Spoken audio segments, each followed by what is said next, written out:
Long time ago, when I was starting my MBA program, and my first semester course called Introduction to Business Finance, I learned something which shocked me. And that learning was that the purpose of every business for profit is to maximize the wealth of shareholders. Maximize the wealth of shareholders. I was shocked. I said, there are few shareholders of any business, and all the people, all the employees, all the customers, all the suppliers, they all work to maximize the wealth of shareholders? Really? That didn't sit well in my mind, honestly. But reality remains the same. The only thing changed, companies become smarter. Instead of calling maximize the wealth of shareholder, they started to call shareholders value, which sounds much better. Fact remains the same. That is still true. And in those times, in the old business model, traditionally, to create shareholders value, which is basically profit, what you need to do, you need to find out products and services to sell, typically products, inventory, warehouses, sales offices, things like that, to make some sales and make some profit out of it. And to do that, probably you have to invest money into the plant, factories, infrastructure, warehouses, things like that. And if you have to invest that much, the most important thing, you need capital, right? So that was the most critical part of the old business model. You needed capital. If you don't have capital, you couldn't start a business. If you have capital, you could start a good business. This model works very well until 60s and 70s, even in 80s. And this fits well with our accounting models. So I'm sure you know that the accounting model or the framework we follow is 500 years old. And that 500-year-old system we are still using to support the modern businesses. And I'll show you what is changed in the modern businesses. If you look at the traditional accounting model, it fits very well. If you look at the balance sheet, we have place on the balance sheet for everything. Inventories, warehouses, plant, equipment, infrastructure, and capital, of course. And if you are able to invest wisely, you recover more than your investment, which increase the equity of the shareholders, and that is how you grow the business. As I said, this model works very well.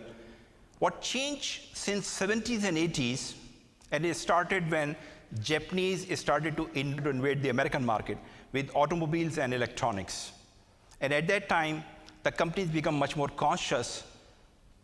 Their goal remains to create shareholders' value, but they realize that probably a better way to create shareholders' value is to first create customer value, rather than jumping on the shareholders' value. And today, as a matter of fact, most of the modern successful companies believe into it, so much so that they put customers as a stakeholder more important than shareholders, companies like Apple, Google.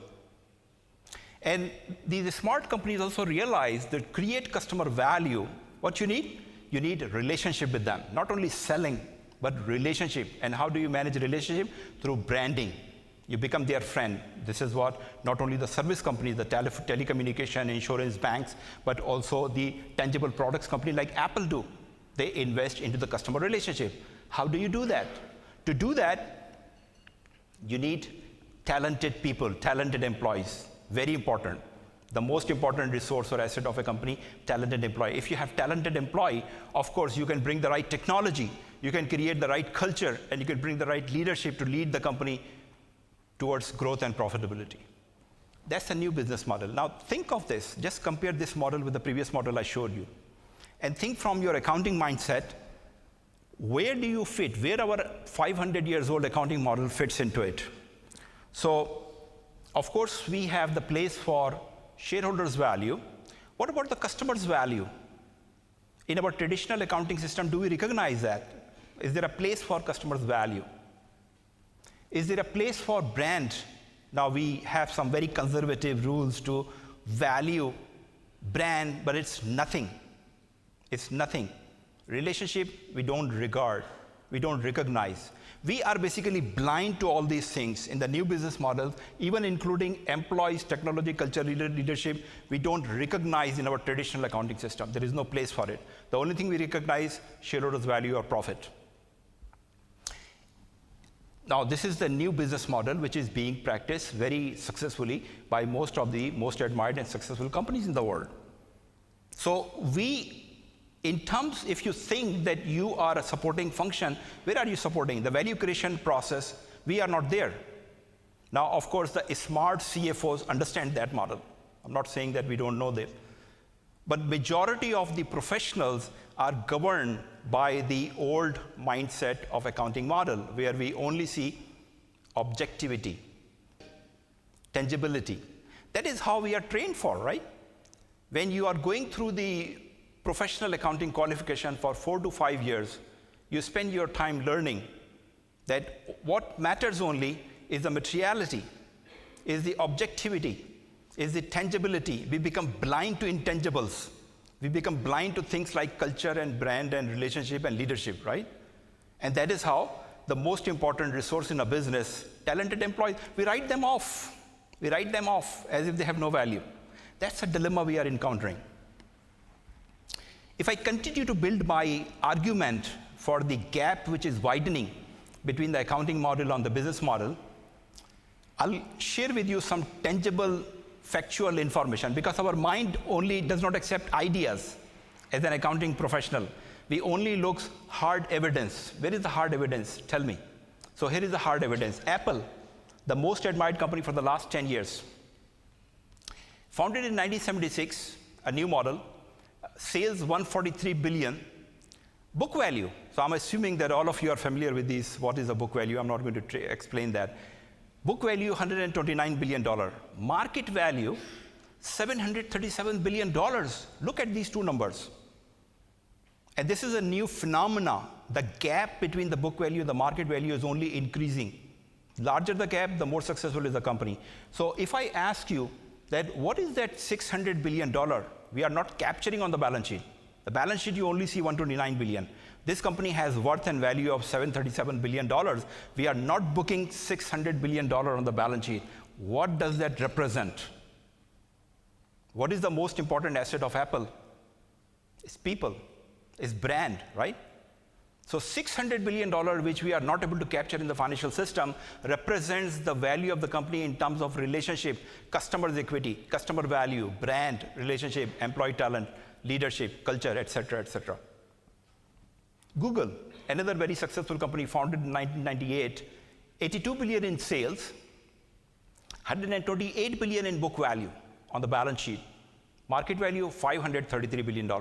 Now, Google is basically an internet company. Basically, now they are getting into the hardwares. They acquired Motorola in 2012, but it still remains basically an internet company. 400 billion difference in the book value and market. What does that represent? Actually, the 533 billion market cap is more than the market capital of the companies like General Electric. General Electric is somewhere like $285 billion, and Google is $533 billion. And this value is a hard fact. It's evidence. It's the real value investors are willing to put on this company, $533 billion. As a matter of fact, $533 billion is also more than the combined value of General Motors, Boeing, and Ford together. Think of this. Gigantic industrial companies, and Google has more value than that. So question again, what is that? Answer remains the same. It's all the intangibles, the brand, the people, the culture, the leadership, the technology. Google is very proud of its culture. That's their competitive advantage. Because you cannot copy that culture in the short term. So this becomes their competitive advantage. Amazon, another amazing company, founded in 1994, 121 billion in sales. Book value 17 billion. Market value 398 billion. Look at the gap. Almost 23 times book market ratio. This was unknown for a long period of time in the history of corporate, but today is becoming very visible and noticeable. Now, Amazon is even not much profitable. It hardly runs on a very low margins. Why the investors are putting such a high value on the company? Again, this is related to the people, the culture, the brand, and it's a future promise of the company. It's not about the current profitability. It's a future promise. These companies I'm showing you are investing a lot into the customer value for future. And investors are smart, shareholders are smart. They are not in a hurry as long as they see future value. Now, first of all, they are getting returns in terms of their market value, of course. They could sell their stake at a high value. They are happy. But even with a long-term investment commitment, it's a good scenario for them because ultimately this value would realize into their profits. So you could argue that these are the high-tech companies, new model, very different. But let's talk about some old business models. Starbucks. It's not a high-tech company. Founded in 1971, sales $21 billion, $6 billion book value, market value $78 billion. Again, a ratio of book to market 13 times, very high. Brand is the brand for which you pay double the price of a normal coffee. I share you a personally interesting fact. I don't like Starbucks coffee flavor, personally. I like more McDonald's coffee, which is very cheap, $1. Starbucks is $3 something. So as long as I need to drink coffee alone, I don't mind drinking McDonald's for $1 because it's a good price, good coffee. But if I'm with my executive colleagues, I'm shy enough not to go to the McDonald's. I will go to Starbucks, and even I don't like, I would rather pay 3 times the price and buy Starbucks. That's the power of a brand. It's the part of lifestyle, right? We use Apple products not for the functionality only. We use those products and pay a high price because of the lifestyle. That's a brand value. That value is reflected in the market value. That's investors are smart, shrewd. They know it. Starbucks could make a lot more money with the same level of coffee. Another one example, General Electric, our favorite company, very old, more than 100 years, 1892. Sales $122 billion, book value $85 billion, market value $261 billion. It's still a big difference, right? Again, the same thing, all the intangibles. So if I try to explain you the value creation process of this new business model. So again, it's not about the profitability. Now, we are all accountants basically, and based on the traditional accounting system, we only think in tangible terms. Show me the profit. Show me where is the real value in terms of money. We don't recognize intangibles, customer value. So the new business model is like that. It's about shareholders' value, very true.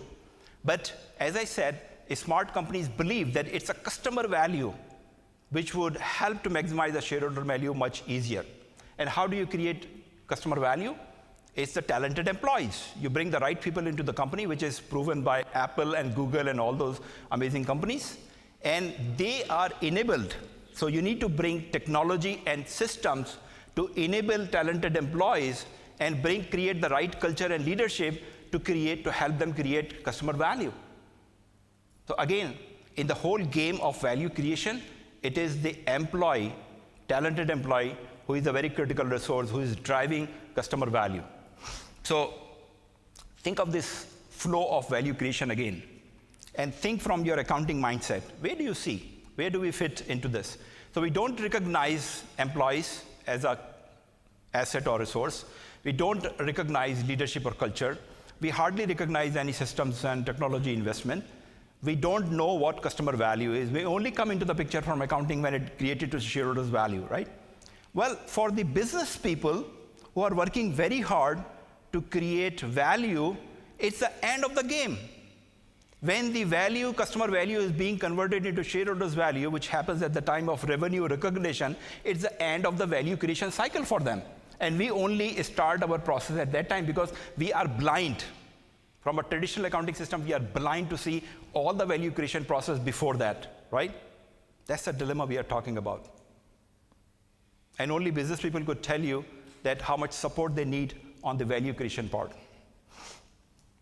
So how does the customer, or what is the customer value? Customer value is customer happiness, customer delight. I mean, those of you, how many of you use Gmail from Google? Raise your hands. And of course, you also use Google Calendar probably. You also use Google Maps and other services, and they're all completely free. Now, as a matter of fact, Google has, on the Gmail users, more than 1 billion active users on Gmail. More than 1 billion active users for Gmail users. I'm sure if the company imposed a price on use of the Google services, people wouldn't mind paying $5 or $10 a month because there is already a value. So imagine, think of this. If Google started to charge a price of $10 a month for 1 billion active users, they would immediately create a profit of $10 billion a month. $10 billion a month, right away profit. equivalent to $120 billion in a year profit, more than their sales. Why are they not able to do it? Are they stupid people? They are very smart people. The market value of 533 billion reflects that. The loyalty of the customer, the value creation of the customers. As I said, 1 billion people are happy customers of Google. And Google is not in a hurry to make money. They want to invest in the customer value and keep it for long term, for better opportunities. Same goes for Apple. Same goes for other amazing companies. Think of the Microsoft Skype. How many of you use Skype? Raise your hands. Free, right? There are more than 100 million users of using Skype. Don't pay anything. If they start charging money, would you pay? Of course, people will pay some money. They could immediately convert that functionality of Skype into profit, but they're not doing it. Are they stupid? Of course not. They're very smart people. They are investing in the customer value. These services like Google, Gmail, or Skype requires a lot of resources and investment. And it's part of the business running. We are not part of it, finance people, because it's not a profitable activity. We only book the cost, charge the cost, and that goes into the P&L.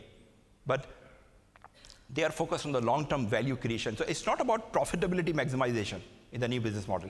It's about value creation. Now, unfortunately, that concept has not been digested well by the finance and accounting world. So you see, all these customer value ultimately translates into shareholders' value.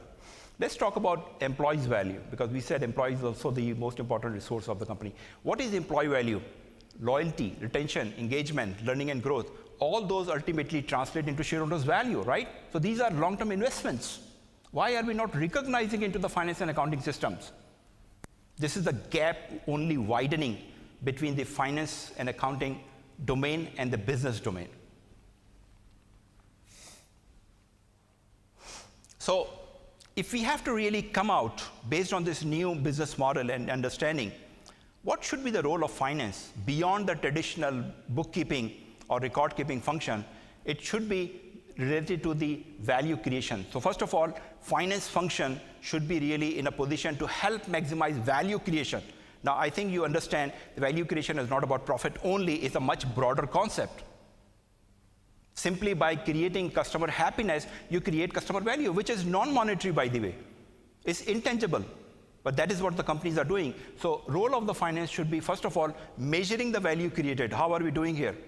Only partly. Because if you say the profit is also part of the value creation, yeah, we do that. But that's it. We are blind to the intangibles, which create value. What about understanding what drives value? Do we have that level of insight into the business? Not really. Most of the time, we are confined within the walls of finance and accounting and not involved much into the business. And thirdly, finally, minimizing the leakage of value. This is about the controls.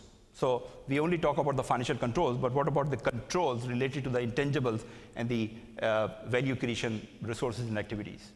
So if you take that scenario, which is, by the way, it's not future, it's today. All these companies are running these business models today. And as I said, there are, of course, a lot of smart people within finance and accounting who are supporting this business model.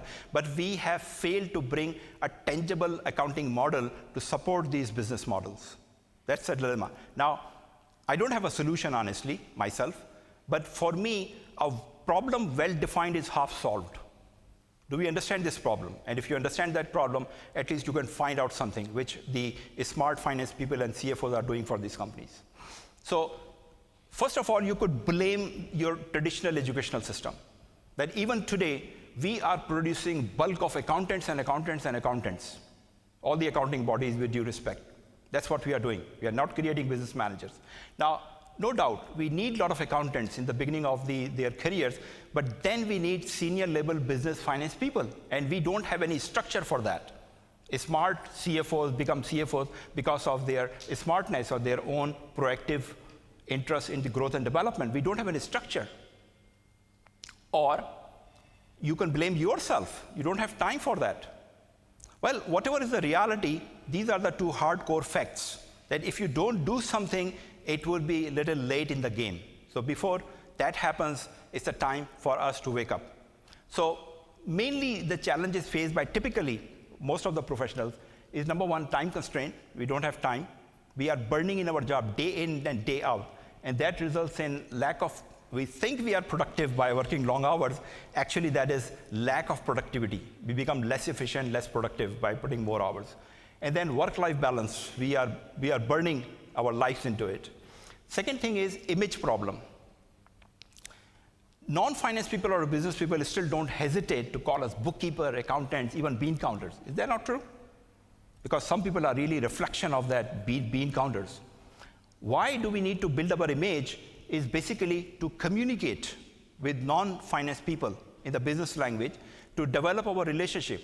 Because if you really want to be the partner in the value creation process of the business, you need to involve. You cannot manage or support that process sitting in the walls of accounting and finance department. It's not possible. First of all, you need to understand business, learn strategy, and then work with the business people. And how do you work? You communicate with them. You develop a relationship. You become interactive. That is how you do it. So, as I said, that Meca is not only a networking platform. We started as a networking platform. In our limited capacity, now there are 15,000 professionals, and in our limited capacity, we tried to do whatever we could do to support the profession actually, and help the finance professionals. So 2 years ago, I, in the capacity of the founder of Meca, did a survey. And the result of that survey, I think 200 to 300 people responded. What is the biggest question in their mind? And the biggest question in their mind from their career point of view was, what it takes to become a CFO. And we deliberated on that question to help them. And basically, then we came out this framework, leadership framework, to become a CFO. That, look, you probably know enough of accounting and IFRS. You don't need to learn. Most of them or all of them are professionally qualified accountant. What you need to learn is the leadership and strategy. And to learn leadership, you need to really go a little deep into it, because as I said, leadership you cannot do sitting in your office or in your cubicle. Leadership is talking to the people, leading the people. So for that, you need to learn emotional intelligence. You need to work on your brand. Peter Drucker, long time ago, said that the function of every business, there are only two functions for every business. Number one, innovation. Number two, marketing. That's it. He said this for businesses. I would say this is very much true for each professional today. You have only two focus, should be two focus. Innovation and marketing. Innovation, developing yourself, learning, because without learning, you would fail very quickly. You would become obsolete very soon. And number two, marketing. Marketing is inevitable. Think of yourself as an entrepreneur. We are all entrepreneur actually. We are entrepreneur in the business of selling our talent. If you don't market your talent, you would fail. Someone else would sell their talent, and you have to be competitive. So personal branding is an inevitable function, or whether you like it or not. Every one of us have a personal brand, so why not better work on it and make it as we want it. Then on the public leadership side is communication, leadership, relationship, service, and strategy. Now, many people misunderstand strategy. They're saying it's simple enough, I already know it enough working in a company. No, it's a very deep subject, and it's growing and becoming more and more complicated. Strategy is not about strategy, it's about a strategic mind. You need to develop your strategic thinking. So these are the three areas, in my opinion. Strategic mindset or strategic thinking, then performance management. It's no more about financial management. There is no financial management. The new business models are fully integrated. You cannot run financial management in isolation. As I said, that when you create customer value, ultimately translate into shareholders' value, it's one process. There are no two separate processes. So you need to focus on performance management and finally value creation, not profit maximization, value creation. So this is the model we introduced to the community. And I personally introduced a CFO coaching program, which went very well, by the way. We have trained more than 100 people on this model very successfully, and it's still going very well. But I realized that there is one part missing. And one part missing is the work-life balance. Because typically, wherever you see people are burning out in their finance jobs, especially the mid-career and the senior level of jobs. So what do we need to do?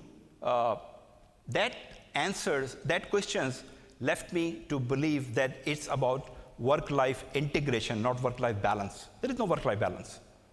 The people who are trying to manage work-life balance, they live in compartments. 9 to 5, this is my work life, then my private life. No, you have one life, it's very limited. Better integrated.